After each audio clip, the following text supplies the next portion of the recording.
Mum, daughter, smiles and dances is what Nicola and 3-year-old Kaylee Jade Priest would present to the world on TikTok. A normal mother and daughter having a laugh through the pandemic, trying to make most of what time they had together during lockdown.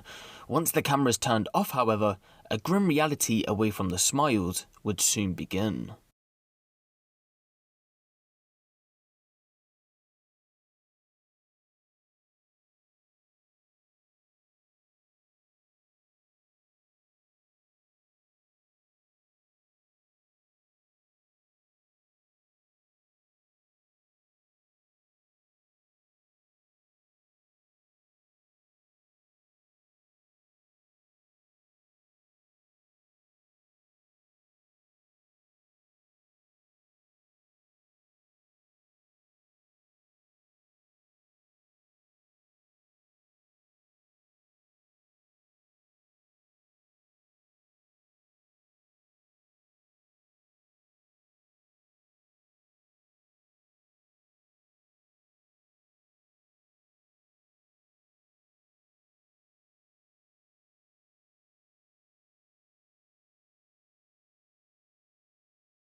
What you've just witnessed is Kaylee Jade's last day out at the park before she would go on to be killed in her home by either her own mother, her mother's boyfriend, or both of them.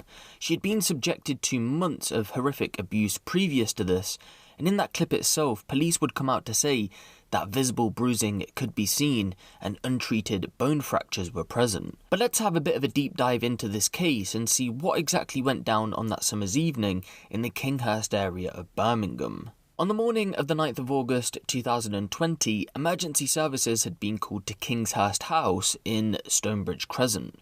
When both paramedics and police arrived at the scene, they found Kaylee laying lifeless in her room, and she would go on to be pronounced dead at around 11:25 AM. But first responders said something didn't feel right about this situation because a 3-year-old girl with no underlying health conditions had just been found deceased by her mother, and there was visible bruising. So they decided to call detectives to the scene.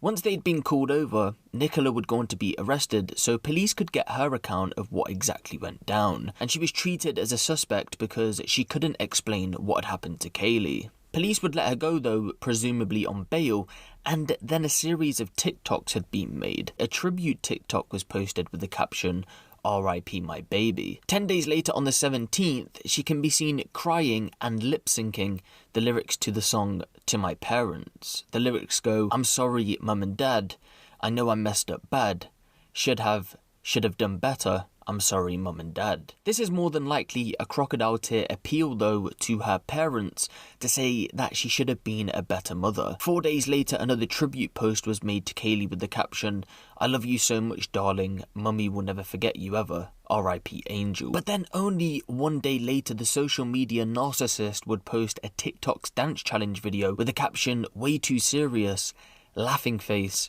dancing always helps me." 1 day later on the 23rd, she would post this video with the caption, "Love my makeup purchase, everything goes perfect." That would be the last video uploaded to her TikTok account, so we can presume a short while after this, the police would have finished their investigation, and Nicola and her boyfriend at the time, Callum Redfern, were charged with Kaylee's murder. You see, the investigation had been opened after the results of the forensic post-mortem. It revealed that Kaylee suffered a number of significant injuries to her chest and abdomen area. She had also suffered severe internal injuries during an assault and was recorded as having small tears to the brain and a punctured lung. This was the result of heavy blows, possibly kicks or stamps, and a punch or a very hard slap to the head. Some of her injuries showed signs of healing and were dated back 2 weeks before her death, suggesting she had been a victim of physical abuse before. The injuries that caused her death were described as something similar you'd see as if she had been involved in a road traffic collision. That, on top of other evidence including CCTV, would secure the charge that was brought against the pair. You see, the CCTV showed that both Nicola and Callum were present at the flat. The CCTV footage that you've seen at the start of the video took place on the 7th. Of course, they did leave the flat, but they came back, and after that, they didn't leave. Callum turned up on the 8th with a friend and would go on to leave at some point later, but police said the time frame that Callum was present is when the assault took place, and ultimately Kaylee died, so the pair were charged. Both would go on to deny the murder charge, the lesser charge of manslaughter, allowing the death of a child, and child cruelty, so a trial was held at Birmingham Crown Court in June of 2021. In court, it was heard that Kaylee had been subjected to a brutal assault at some point on the 8th of August 2020, but didn't die straight away. It's thought that if she'd been taken to hospital for treatment, there was a very good chance that she could have survived, but by the time Nicola rang for emergency services, she was already dead. The prosecution said the catalyst to Kaylee's death may have been Kaylee interrupting Nicola and Callum after they were noted as spending, quote, time alone together in the bedroom. Now, although both of them were on trial for Kaylee's murder, they both tried to pin it on each other. Talking of previous history of abuse, Nicola would say that on one previous occasion, she recalls hearing Callum punch Kaylee, and on the day in question, she says that she went for a cigarette while Callum was putting Kaylee to bed. Within the time that she said she was gone to smoke this cigarette, she went on to say that Callum had smacked Kaylee for biting him while he was helping her put her pajamas on, although there was no visible bite marks on his hand. Callum would try and pin it on Nicola in police interviews, but ultimately he never gave evidence in court. But witness statements would give an insight to how Nicola behaved around her daughter. Take the testimony from her ex-boyfriend's mother, for example. Nicola had lived with her back in 2018. The mother would go on to say that at first, Nicola would call Kaylee a rat and a bitch, but as time progressed, she would give her, quote, the odd smack with an open hand on her arms and legs. A 17-year-old also gave evidence in court who sometimes helped Nicola babysit. She told the court that 1 month prior to Kaylee's death, Nicola slapped her daughter around the head twice in anger.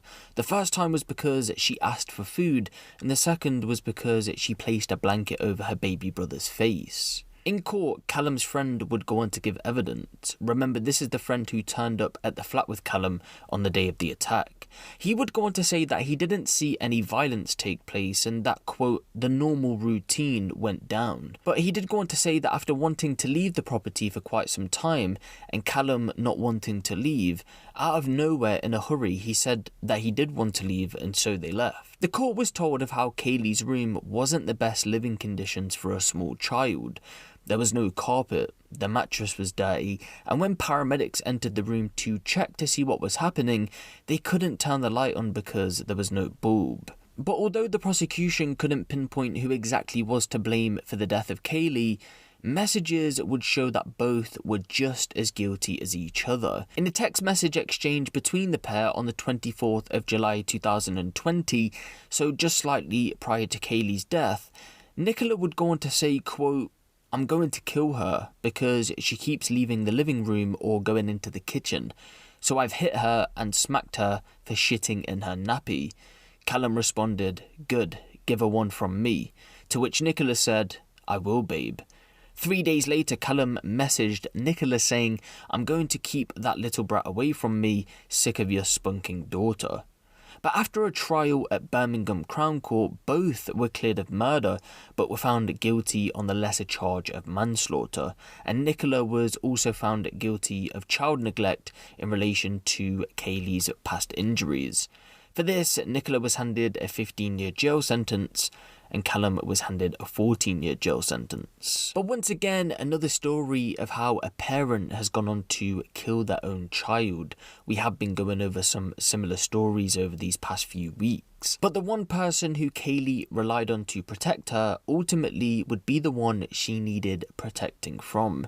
I mean, even Nicola's own mother had contacted social services to tell them about the abuse that was going on, but it's unclear if any action had been taken. Nicola's mother would also give evidence in court against her own daughter in the hopes of seeing justice for Kaylee. I'm unsure why a mother would go on to abuse and kill her own child though.